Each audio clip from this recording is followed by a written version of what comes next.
Hello student, NCERT में हम लोग तीसरा चैप्टर देख रहे हैं। तीसरे चैप्टर में है पृथ्वी की आंतरिक संरचना। ठीक है, पृथ्वी की आंतरिक संरचना में अगर हम देखते हैं तो पृथ्वी हमारी कैसी है, हमने ये पढ़ा था। ठीक है, हमने पृथ्वी की आंतरिक संरचना में हमने पढ़ा था कि हमने पृथ्वी की आकृति में पढ़ा था कि पृथ्वी कैसी है, हमारी पूरी तरह से गोल नहीं है। पृथ्वी कैसी है, तो पृथ्वी जियोड है। पृथ्वी की आकृति कैसी है, तो जियोड है। जियोड को हिंदी शब्द इसका है कि लब्ध्वाक्ष है।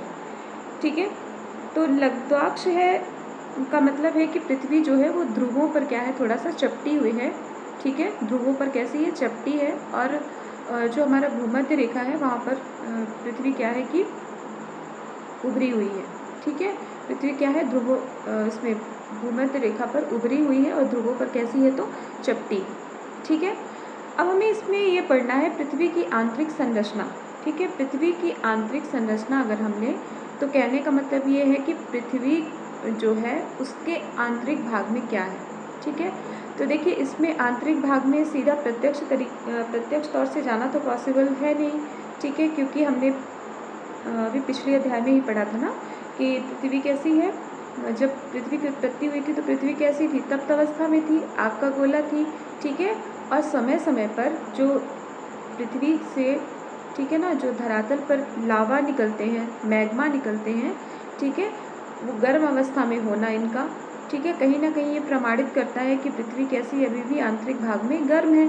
ठीक है, तो पृथ्वी के संबंध में, पृथ्वी की आंतरिक संरचना के बारे में हम कैसे जानें, क्योंकि पृथ्वी के अंदर जाना पॉसिबल तो है नहीं। ठीक है, तो पृथ्वी की आंतरिक संरचना के बारे में हमें जानकारी कैसे प्राप्त हो, इसके बारे में लेखक ने बताया, जो हमारे वैज्ञानिक हैं, ठीक है, जो इस क्षेत्र में काम कर रहे हैं। ठीक है, कि किस तरह से पृथ्वी, क्योंकि हम लोग जानते हैं कि भूगोल कैसा है, जिज्ञासा का विषय है और लगातार इसमें जिज्ञासा क्या है, बनी हुई है। ठीक है, तो लेखक यहाँ पर हमारा इस पार्ट, ये हमारा जो पार्ट है वो इस पर, इसका नाम है क्या, पृथ्वी की आंतरिक संरचना। तो पृथ्वी की आंतरिक संरचना के बारे में हम इसमें जानेंगे। ठीक है, तो चलिए देखते हैं कि लेखक हमें क्या बताना चाहते हैं। बस आपको अभी सिर्फ इतना सोच कर रखना है कि हमें पृथ्वी की आंतरिक जानकारी, आंतरिक जो संरचना है पृथ्वी के अंदर, कैसी पृथ्वी है। मान लीजिए कि हम अगर पृथ्वी जो हम सामान्यतः धरातल देखते हैं, ठीक है, जहाँ पेड़ पौधे हैं या कुछ भी है, तो इसके नीचे अगर हम जाते जाएंगे तो हमें किस प्रकार की चीज़ें मिलेंगी। ठीक है, तो चलिए हम लोग स्टार्ट करते हैं कि किस तरह की चीज़ें मिलेंगी, हम लोग धरातल के अंदर जाएंगे। तो लेखक क्या बोलना चाहते हैं आपको,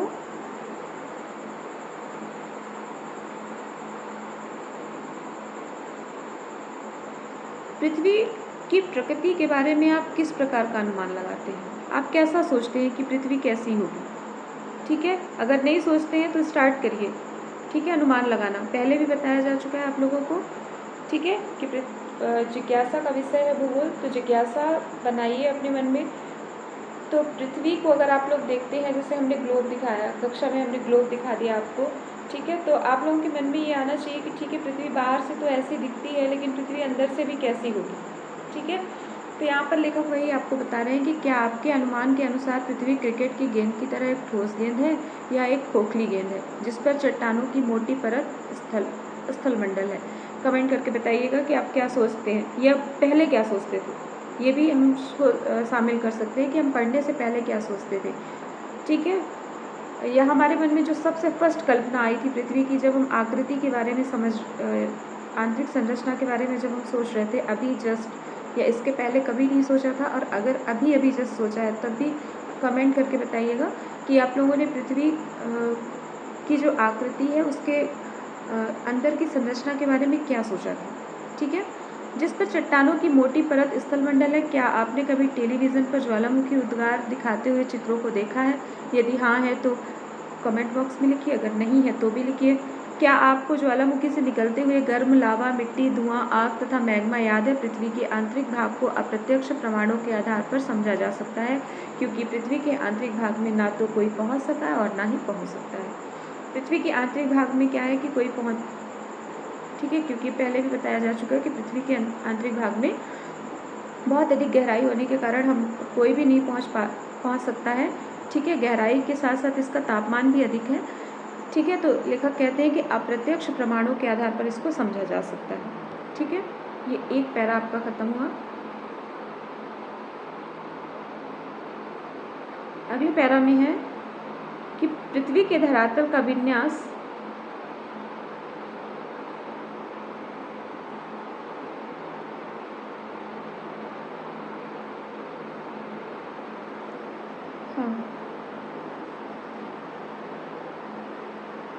पृथ्वी के धरातल का विन्यास मुख्यतः भूगर्भ में होने वाली प्रक्रियाओं का परिणाम है। बहिर्जात एवं अंतर्जात प्रक्रियाएं लगातार भूदृश्य को आकार देती रहती हैं। अंतर्जात प्रक्रियाओं के प्रभाव को अनदेखा कर किसी भी क्षेत्र की भू आकृति की प्रकृति को समझना अधूरा होगा। धरातल का विन्यास, धरातल के विन्यास का मतलब है कि धरातल हमें किस तरह से दिखाई देता है। हम लोग देखते हैं ना, कहीं पर हमें छोटी पहाड़ियाँ दिखती हैं, कहीं पर हमें मैदान दिखते हैं, कहीं पर हमें पर्वत दिखते हैं। ठीक है, तो ये भू आकृतियाँ हैं। ठीक है, इसका विन्यास कैसा है या देखने में इसकी मतलब देखने में ये कैसा लगता है। ठीक है, तो ये किसमें, भूगर्भ में होने वाली प्रक्रियाओं का परिणाम है। भूगर्भ का मतलब क्या है? भूगर्भ का मतलब है कि पृथ्वी के आंतरिक भागों में स्थित, ठीक है, जो पृथ्वी के आंतरिक भागों में स्थित है। ठीक है, भूगर्भ में होने वाली प्रक्रियाओं का परिणाम है। बहिर्जात व अंतर्जात प्रक्रियाएं लगातार भूदृश्य को आकार देती रहती हैं।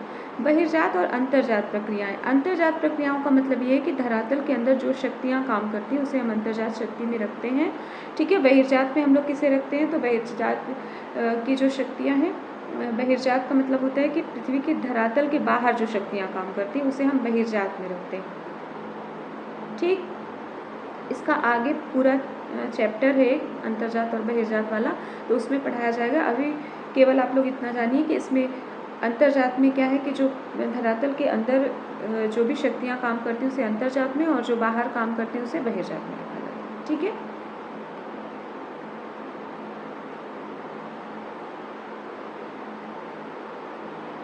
अंतर्जात प्रक्रियाओं के प्रभाव को अनदेखा कर किसी भी क्षेत्र की भू आकृति की प्रकृति को समझना अधूरा होगा। अर्थात किसी देश की भू आकृति को समझने के लिए भूगर्भिक क्रियाओं के प्रभाव को जानना आवश्यक है। मानव जीवन मुख्यतः अपनी क्षेत्रीय भू आकृति से प्रभावित होता है, इसलिए भूदृश्य के विकास को प्रभावित करने वाले सभी कारकों के विषय में जानना आवश्यक है। ठीक है,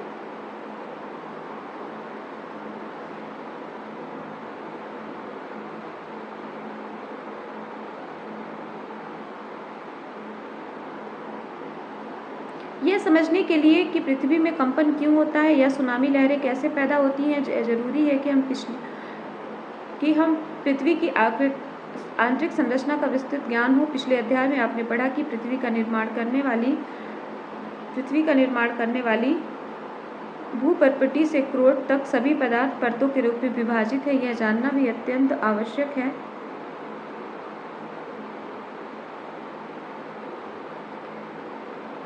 यह अत्यंत रोचक है कि वैज्ञानिकों ने इन परतों के संबंध में, ठीक है, जानकारी कैसे प्राप्त की और प्रत्येक परत की विशेषताओं के बारे में अनुमान लगाया गया कि यह अनुमान लगाया गया। ठीक है, देखिए इसमें लेखक का ये कहना है आप लोगों का, ठीक, इसमें लेखक ये आप लोगों को बताना चाहते हैं कि पृथ्वी की जो आकृति है, ठीक है, पृथ्वी की जो आंतरिक संरचना है वो एक जैसी नहीं है। हमने पिछली बार भी पढ़ा था कि इसमें सबसे पहले भूपर्पटी, ठीक है, फिर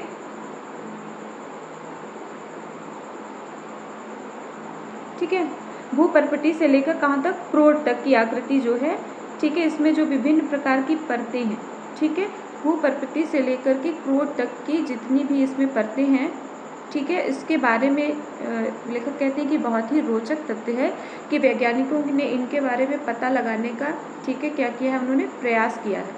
ठीक है, ये रोचक क्यों है? इसलिए है क्योंकि यहाँ तक पहुँचना पॉसिबल नहीं है तापमान के अधिकता के कारण, फिर भी वैज्ञानिकों ने क्या किया है कि इसके बारे में जानने का प्रयास किया।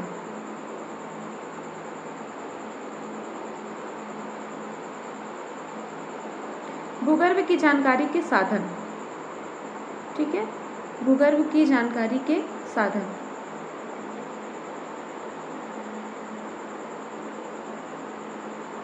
भूगर्भ की जानकारी के साधन में अगर हम लेते हैं भूगर्भ की पृथ्वी की त्रिज्या लगभग कितनी 6378 किलोमीटर है। ठीक है, पृथ्वी की त्रिज्या लगभग कितनी, तो 6378 किलोमीटर है। पृथ्वी की आंतरिक परिस्थितियों के कारण यह संभव नहीं है कि कोई पृथ्वी के केंद्र तक पहुंचकर उसका निरीक्षण कर सके या वहां के पदार्थ का कुछ नमूना प्राप्त कर सके। ठीक है, यह आश्चर्य की बात है कि ऐसी परिस्थिति में भी वैज्ञानिक हमें यह बताने में सक्षम हुए हैं कि भूगर्भ की संरचना कैसी है। लेखक के कहने का मतलब है कि पृथ्वी की जो गहराई है वह लगभग कितनी 6378 किलोमीटर है। पृथ्वी की इतनी आंतरिक परिस्थितियों के कारण यहाँ तक पहुँचना संभव नहीं है। ठीक है, कि वहाँ पर कोई पहुँचकर वहाँ का कोई नमूना एकत्र करके ले आए और फिर हमें दे, तो ऐसा पॉसिबल नहीं है। फिर भी वैज्ञानिकों ने क्या किया है कि इस पर लगातार काम किया है और ऐसी परिस्थितियों में भी बताने में सक्षम हुए हैं कि पृथ्वी की जो आंतरिक गहराई है वह कैसी है। ठीक है ना, और इतनी गहराई पर क्या है, किस प्रकार के पदार्थ पाए जाते हैं। पृथ्वी की आंतरिक संरचना के विषय में हमारी अधिकतर जानकारी परोक्ष रूप से प्राप्त अनुमानों पर आधारित है। परोक्ष रूप से वही, ठीक है ना, इनडायरेक्ट जो हमें जानकारी मिल रही है। ठीक है, तथापि इस जानकारी का कुछ भाग प्रत्यक्ष प्रेक्षणों और पदार्थ के विश्लेषण पर भी आधारित है।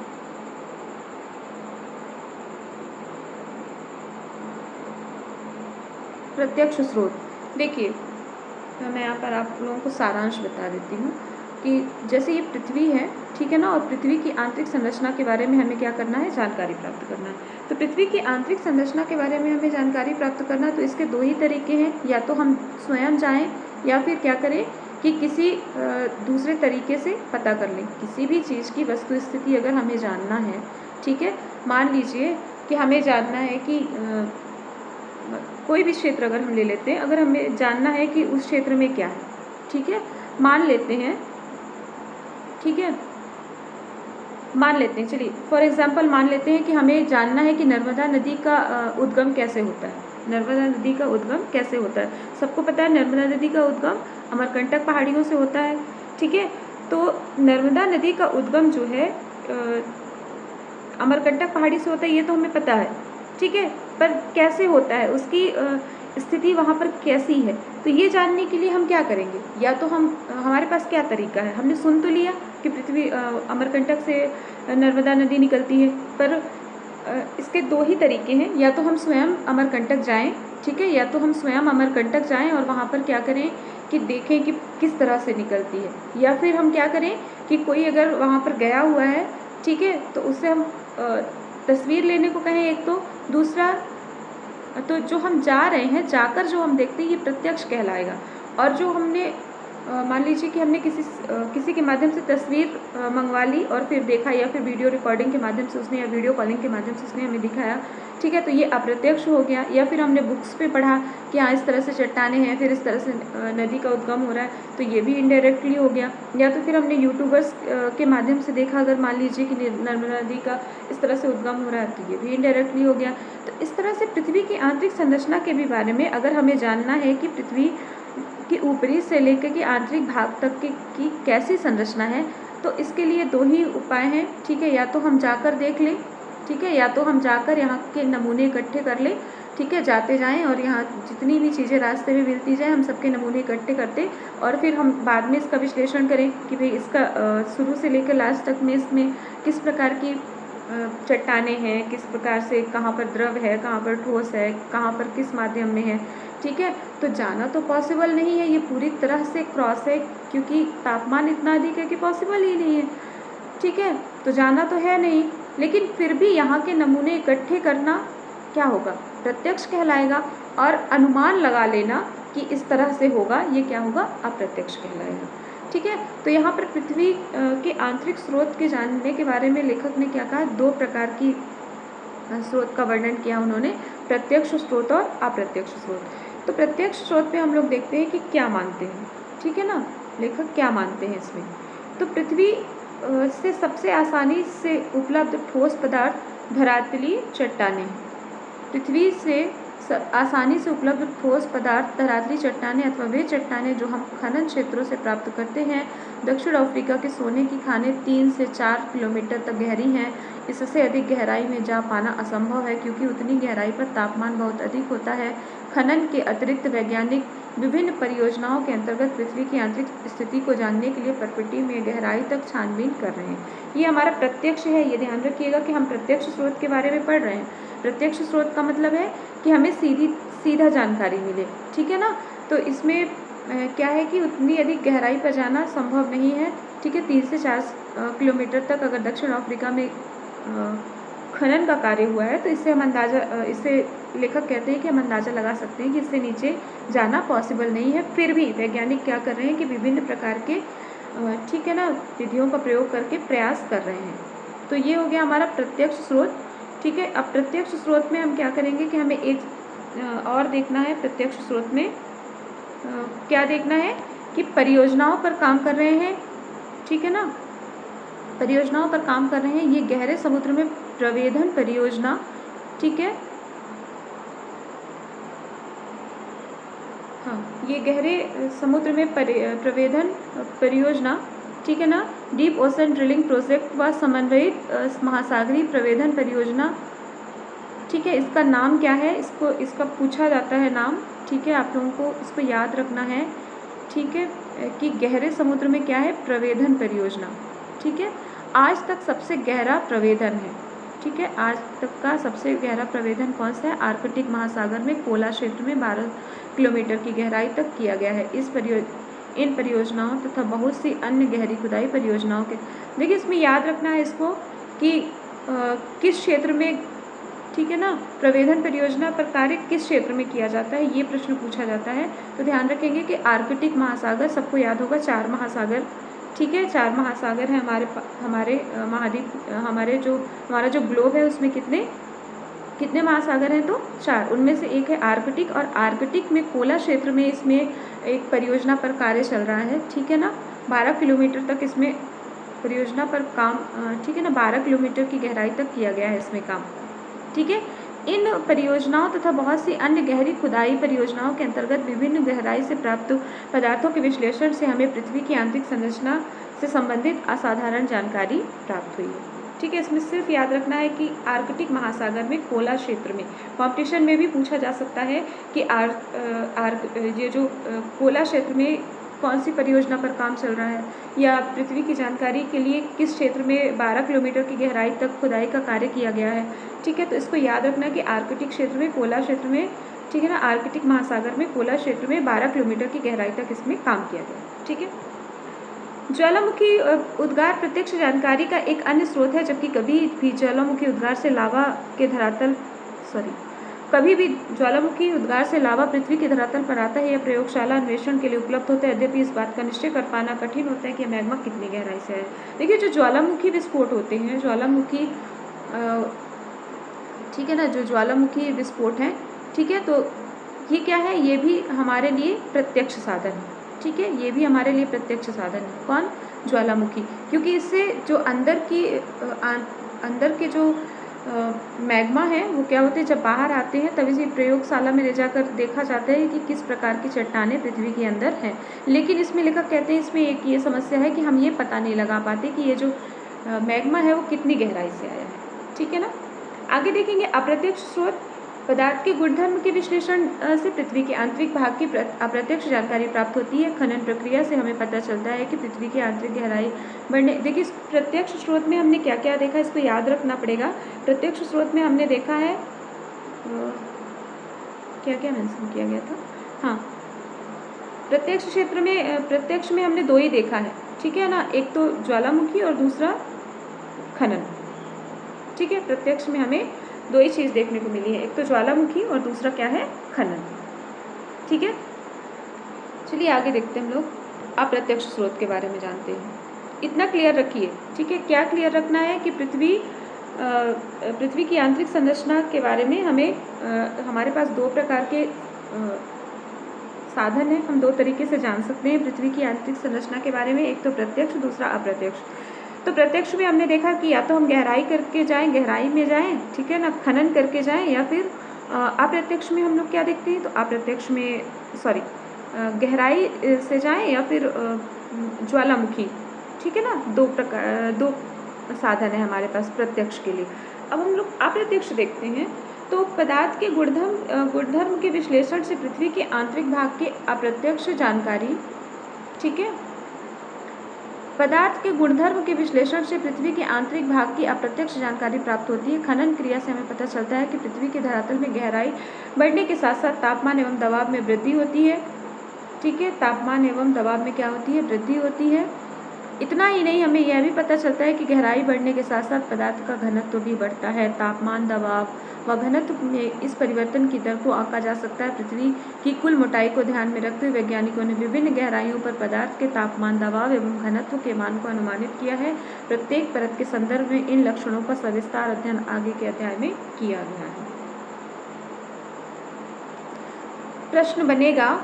प्रश्न बनेगा कि पृथ्वी के धरातल में गहराई के बढ़ने के साथ साथ तापमान एवं दबाव में वृद्धि होती है। सही है या गलत है? सत्य है या असत्य है? ठीक है, तो क्या है?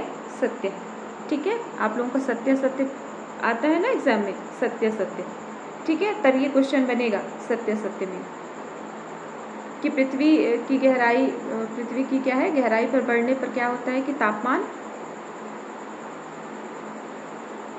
ठीक है। चलिए आगे देखते हैं हम लोग इसमें।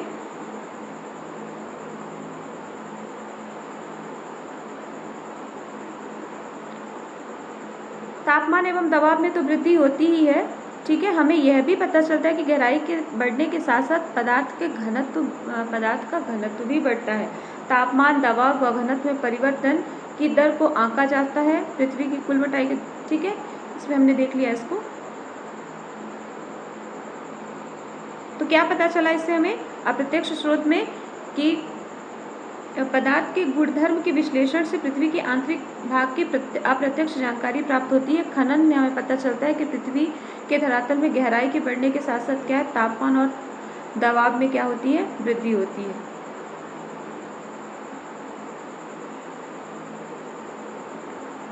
चलिए आगे पढ़ते हैं, तब ये समझ में आएगी। पृथ्वी की आंतरिक जानकारी का दूसरा अप्रत्यक्ष स्रोत क्या है? उल्काएं हैं, जो कभी कभी धरातल पर तक पहुंचती हैं। हालांकि हमें यह ध्यान रखना चाहिए कि उल्काओं का विश्लेषण के लिए उपलब्ध पदार्थ के आंतरिक भाग से प्राप्त नहीं होते, परंतु उल्काओं से प्राप्त पदार्थ और उनकी संरचना जो है वो पृथ्वी से मिलती जुलती है। ये उल्काएं वैसे ही पदार्थ के बने ठोस पिंड है जिनसे हमारा ग्रह बना है। अतः पृथ्वी की आंतरिक जानकारी के लिए उल्काओं का अध्ययन एक महत्वपूर्ण क्या है? स्रोत। जो उल्काएं हमारी पृथ्वी पर आती हैं, ठीक है, तो वो पृथ्वी की आंतरिक संरचना के बारे में तो नहीं बता पाती, लेकिन उसमें चट्टानें लगभग पृथ्वी से मिलती जुलती हैं, इसलिए उससे आकलन किया जा सकता है कि ये पृथ्वी की क्या है कि अप्रत्यक्ष जानकारी प्राप्त करने की, पृथ्वी की आंतरिक संरचना की जो अप्रत्यक्ष जानकारी है उसे ज्ञात करने का एक साधन है। कौन सी? उल्काएं। प्रश्न बन सकता है सही या गलत में कि उल्काएं पृथ्वी की आंतरिक संरचना को जानने का अप्रत्यक्ष स्रोत हैं। सही या गलत? तो सही, ठीक है।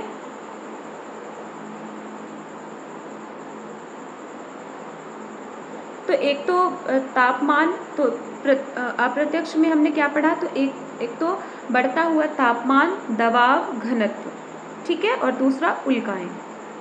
क्लियर है? चलिए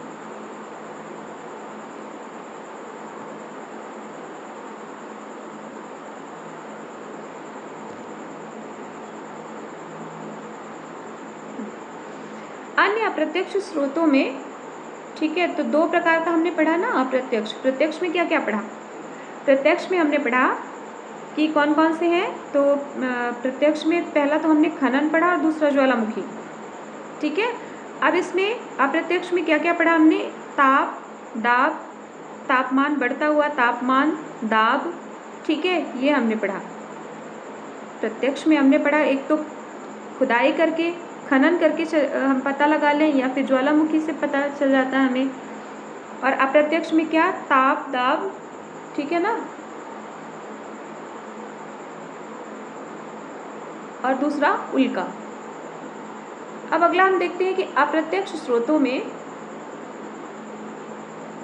ठीक है, अप्रत्यक्ष स्रोतों में गुरुत्वाकर्षण, चुंबकीय क्षेत्र व भूकंप संबंधी क्रियाएं शामिल हैं।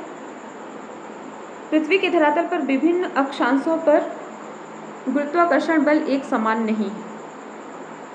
अन्य अप्रत्यक्ष स्रोतों में गुरुत्वाकर्षण, चुंबकीय क्षेत्र व भूकंप संबंधी क्रियाएं शामिल हैं। पृथ्वी के धरातल पर विभिन्न अक्षांशों पर गुरुत्वाकर्षण बल एक समान नहीं है। यह गुरुत्वाकर्षण बल ध्रुवों पर अधिक एवं भूमध्य रेखा पर कम होता है। पृथ्वी के केंद्र से दूरी के कारण गुरुत्वाकर्षण बल ध्रुवों पर अधिक और भूमध्य रेखा पर कम होता है। गुरुत्व का मान पदार्थ के द्रव्यमान के अनुसार भी बदलता है। पृथ्वी के भीतरी भागों का असमान वितरण भी इस भिन्नता को क्या करता है? प्रभावित करता है। अनेक अन्य कारकों से भी प्रभावित होता है। ठीक है, इस भिन्नता को गुरुत्व विसंगति कहते हैं। देखिए, अन्य अप्रत्यक्ष स्रोत में तो हमने जाना, अप्रत्यक्ष स्रोत में हमने क्या जाना कि तापमान, दबाव और घनत्व, और फिर दूसरा क्या पढ़ा था हमने? उल्काएं। और अन्य अगर हम और भी देखें तो गुरुत्वाकर्षण, चुंबकीय क्षेत्र व भूकंप संबंधी क्रियाएं इसमें क्या है? शामिल हैं। किसमें? पृथ्वी की आंतरिक संरचना को जानने के अप्रत्यक्ष स्रोतों में। तो यहाँ पर एक बात कही गई है कि पृथ्वी के जो हमारी पृथ्वी है, ठीक है ना, जो हमारी पृथ्वी है, तो उसके जो उसका ध्रुवीय क्षेत्र है वहाँ पर गुरुत्वाकर्षण का बल क्या है कि अधिक है। ठीक है, और जो हमारा जो भूमध्य रेखीय क्षेत्र है, ठीक है, यहाँ पर क्या है कि गुरुत्वाकर्षण का बल क्या है कि कम है। ठीक है, ऐसा क्यों है इसको थोड़ा सा जान लें हम लोग। ऐसा इसलिए है क्योंकि ये जो ध्रुवों पर है, ठीक है ना, तो ध्रुवों पर पृथ्वी क्या है? चपटी हुई है। ठीक है, और यहाँ पर क्या है कि भूमध्य रेखीय क्षेत्र पे क्या है कि उभरी हुई है। तो भूमध्य रेखा पर यहाँ पर क्या है कि इसकी दूरी कम है। ठीक है, केंद्र से इसकी दूरी कम है, इसलिए यहाँ पर गुरुत्वाकर्षण बल अधिक प्रभावी होता है। ठीक है, इसलिए ध्रुवों पर क्या है कि गुरुत्वाकर्षण बल अधिक होता है। ठीक है, और जो ये उभरा हुआ क्षेत्र है, यहाँ पर गुरुत्वाकर्षण बल क्या है कि कम होता है। ठीक है, एक तो इसकी दूरी अधिक है, पहला कारण, और दूसरा इसमें अपकेंद्रीय बल लगता है। पृथ्वी को घूमने में जब पृथ्वी घूर्णन करती है तो यहाँ पर अपकेंद्रीय बल लगता है। ठीक है, जो कि ध्रुवों पर नहीं लगता। इसलिए ध्रुवों पर गुरुत्वाकर्षण बल क्या है? अधिक है, और भूमध्य रेखीय क्षेत्रों पर गुरुत्वाकर्षण बल कम है, यह इसका प्रभाव कम रहता है। इसके बाद और भी उन्होंने बताया है कि और भी सारी चीज़ें जैसे कि द्रव्यमान के अनुसार, ठीक है ना, बदलते रहते हैं, और भी कई कारण है इसमें बताया है उन्होंने। ठीक है, गुरुत्व विसंगति में हमें भूपर्पटी के पदार्थों में द्रव्यमान के वितरण की जानकारी देती है। चुंबकीय सर्वेक्षण भी भूपर्पटी में चुंबकीय पदार्थ के वितरण की जानकारी देते हैं।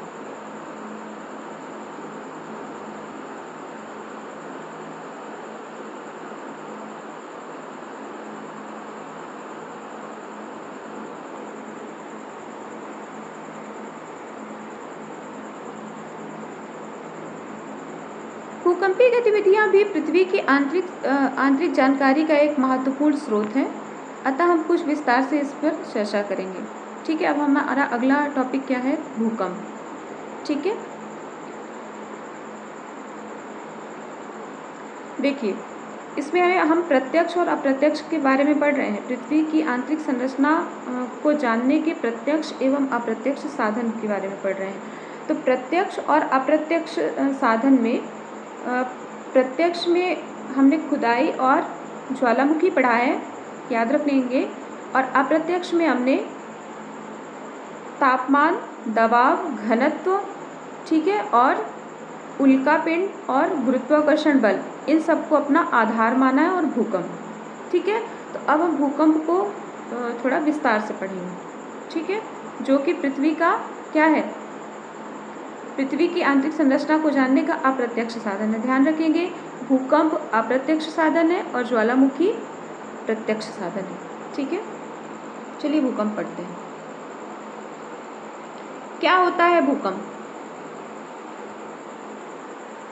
भूकंप क्या होता है?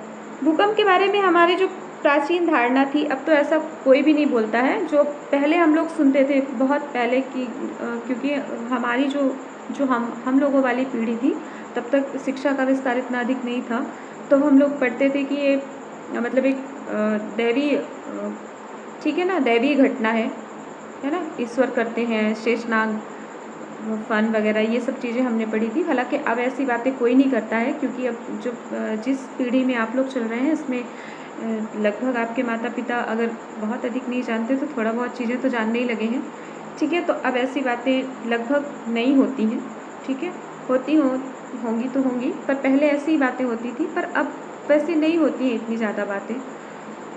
अभी भी अगर हम थोड़ा सा बुज़ुर्गों के पास बैठें या जो मतलब जो शिक्षा से थोड़ा दूर हैं, जिन्होंने कभी इंटरेस्ट नहीं लिया इन चीज़ों में, तो वो अभी भी ऐसी बातें कर सकते हैं। बाकी जो लोग शिक्षा से जुड़े हैं तो वो अब ऐसी बातें नहीं करते हैं कि ये दैवीय घटनाएं हैं, बल्कि इसे तर्क के रूप में प्रस्तुत किया गया है, ठीक है ना। तो चलिए अब हम लोग देखते हैं कि भूकंप क्या है। आप लोग भूकंप के बारे में क्या सोचते हैं, या मतलब अपने मन की बात बताइएगा कमेंट करके कि क्या सोचते थे आप भूकंप के बारे में, ठीक है।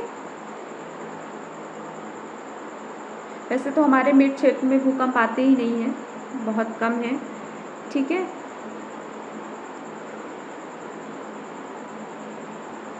फिर भी सुनने को मिल जाता है, मेट क्षेत्र में कम है, ऐसा नहीं है कि बिल्कुल नहीं है, पर वैसे भी हम लोग सुनते रहते हैं कि उत्तराखंड में कभी भूकंप आया, कभी गुजरात में, कभी कहीं भी, ठीक है। तो भूकंप के बारे में आप क्या सोचते थे पढ़ने से पहले, ठीक है। तो अब चलिए भूकंप के बारे में हम लोग देखते हैं। तो भूकंपीय तरंगों का अध्ययन जो है वो क्या है कि भूकंपीय तरंगों का अध्ययन पृथ्वी की आंतरिक परतों का संपूर्ण चित्र प्रस्तुत करता है। साधारण भाषा में भूकंप का अर्थ है पृथ्वी का कंपन, मतलब जब सतह क्या हो, कंपित होने लगे, मतलब कि हिलने डुलने लगे, तब उसे कहेंगे हम भूकंप, ठीक है। यह एक प्राकृतिक घटना है, ऊर्जा निकलने के कारण तरंगें उत्पन्न होती हैं जो सभी दिशाओं में फैलकर क्या करती हैं, भूकंप लाती हैं, ठीक है। ऊर्जा के निकलने के कारण तरंगें क्या होती हैं, उत्पन्न होती हैं और सभी दिशाओं में फैलकर क्या करती हैं, भूकंप लाती हैं। यह एक प्राकृतिक घटना है। प्रश्न बनेगा भूकंप एक प्राकृतिक घटना है, सही या गलत? तो सही। ऊर्जा के निकलने के कारण तरंगें उत्पन्न होती हैं जो सभी दिशाओं में फैलकर भूकंप लाती हैं, सही या गलत? सही, ठीक है। इस तरह के क्वेश्चन बनेंगे। ये एक चित्र बनाया गया है जिसमें कर्व से दिखाया गया है भूकंप की 3 तरंगों को, ठीक है। भूकंप की तीनों तरंगों को दिखाया गया है, ठीक है। चलिए आगे पढ़ते हैं, फिर इस चित्र में आएंगे, लेखक हमें बताएंगे कि अब चित्र पढ़ना है हमें। पृथ्वी में कंपन क्यों होता है? तो प्रायः भ्रंश के किनारे किनारे ही ऊर्जा निकलती है। भूपर्पटी की शैलों में गहन दरारें ही भ्रंश होती हैं। भ्रंश के दोनों तरफ शैलें जो है वो विपरीत गति में काम करती हैं। जहाँ ऊपर के शैलखंड दबाव डालते हैं, उनके आपस घर्षण में परस्पर बांधे रहते हैं, फिर भी उनमें अलग होने की, देखिए इसमें भ्रंश शब्द जो है आप लोगों ने शायद नया सुना होगा, ठीक है। जो 11th क्लास के स्टूडेंट हैं हमारे, उन्होंने पहली बार ही शायद भ्रंश शब्द सुना होगा। भ्रंश का मतलब क्या होता है? सीधा सा मान लीजिए कि पृथ्वी के बीच में दरार, ठीक है, जैसे हम लोग चटकन जिसे बोलते हैं, ठीक है। पृथ्वी के बीच में क्या हो, दरार हो जाए, ठीक है, उसे हम लोग क्या कहते हैं? भ्रंश। भूगोल की भाषा में हम लोग उसे भ्रंश कहते हैं, ठीक है। नॉर्मल भाषा में हम लोग उस दरार कहते हैं कि यहाँ पर दरार पड़ गई है, और भूगोल की भाषा में हम लोग इसे क्या कहते हैं? तो भ्रंश कहते हैं, ठीक है।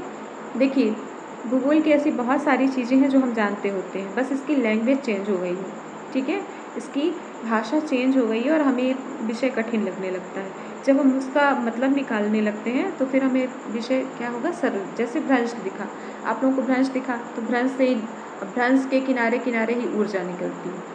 तो सुनने में थोड़ा सा लगता है कि भ्रंश क्या होगा, लेकिन जुड़े रहिए और पढ़ते रहिए बुक्स, तो पता चलेंगी कि चीज़ें क्या हैं। जैसे भ्रंश का मतलब होता है कि दरार, ठीक है ना।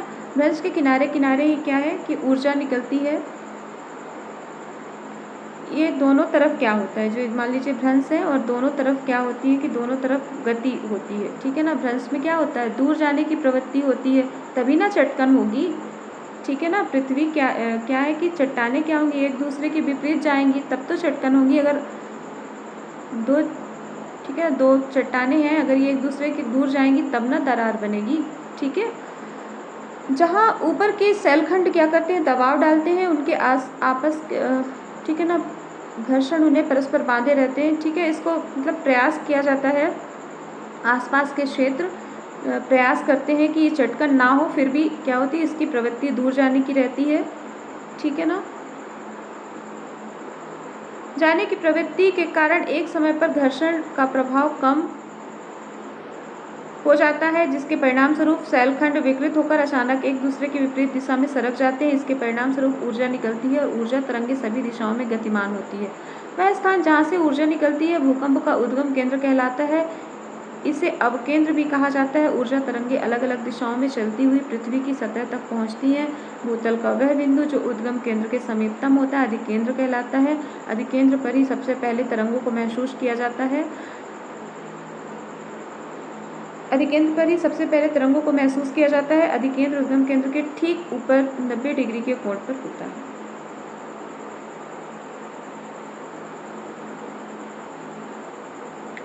यहाँ पर भ्रंश के द्वारा भूकंप को बताया गया है कि भ्रंश से किस तरह भूकंप, तो ये जो मैंने बताया कि जो दरारें होती हैं वो क्या होती हैं कि एक दूसरे के विपरीत खिसकती हैं, ठीक है ना। और जो इससे जो शक्ति उत्पन्न होती है, जो ऊर्जा उत्पन्न होती है, उससे क्या होता है कि ऊर्जा तरंगें क्या होती है सभी दिशाओं में फैलती हैं और वह स्थान जहाँ से ऊर्जा निकलती है भूकंप का उद्गम केंद्र कहलाता है, ठीक है ना। जहाँ से पृथ्वी की क्या होती है कि, ठीक है ना, उद्गम केंद्र क्या कहलाता है कि फोकस कहलाता है। मान लीजिए कि अगर यहाँ पर मान लीजिए कि यहाँ से शुरू हुआ भूकंप, ठीक है, ऊर्जा यहाँ से प्रारंभ हुई, तो ये क्या कहलाएगा, फोकस कहलाएगा। ये वाला क्षेत्र क्या कहलाएगा, फोकस कहलाएगा या उद्गम केंद्र कहलाएगा, ठीक है ना। फोकस, उद्गम या अवकेंद्र कहलाएगा, ठीक है। और ऊर्जा तरंगें अलग अलग दिशाओं में चलती हुई पृथ्वी की सतह पर पहुंचती हैं। भूतल का वह बिंदु जो उद्गम केंद्र के समीप होता है वह एपिसेंटर कहलाता है। देखिए इसको थोड़ा सा बता दें कि मान लीजिए कि यहाँ पर अगर भूकंप उत्पन्न होता है, इतना दूर बनाएंगे तो नहीं समझ में आएगा आपको। यहाँ पर मान लीजिए अगर भूकंप उत्पन्न होता है तो इसे हम क्या कहते हैं, फोकस। और फिर इसके वह मतलब कि उद्गम केंद्र के जो समीपतम बिंदु होता है, ठीक है ना, जहाँ पर सतह पर पहुँचती हैं वो क्या कहलाता है, तो वो एपिसेंटर कहलाता है, ठीक है ना। ये क्या कहलाएगा, एपिसेंटर कहलाएगा, ये वाला क्षेत्र। इसको याद रखना है। ये हमेशा किसमें, 90 डिग्री के कोण पर ही होता है। हम लोग 90 डिग्री का जो कोण बनाते हैं ना ऐसा, ये यहीं पर होता है, मतलब एकदम सीधा, ठीक है। तो कहीं पर भी अगर ये फोकस है तो इसके 90 डिग्री पर ही क्या बनेगा, एपिसेंटर बनेगा इसका, ठीक है। चलिए स्टूडेंट, इसके आगे फिर हम लोग नेक्स्ट क्लास में पढ़ेंगे, जुड़े रहिए, ठीक है। कंपटीशन की तैयारी या फिर अपने 11th-12th के बच्चे जो भी अपना बेस मजबूत करना चाहते हैं या जो मतलब भूगोल की रुचि है जिनको, वो इनमें बने रहिए, ठीक है। देखने के लिए धन्यवाद और सब्सक्राइब कर लीजिए चैनल को, लाइक कर दिया करिए और जो अच्छा लगे तो कमेंट किया करिए, नहीं जो बातें अच्छी नहीं लगे उसे भी कमेंट किया करिए, ठीक है। Take care student.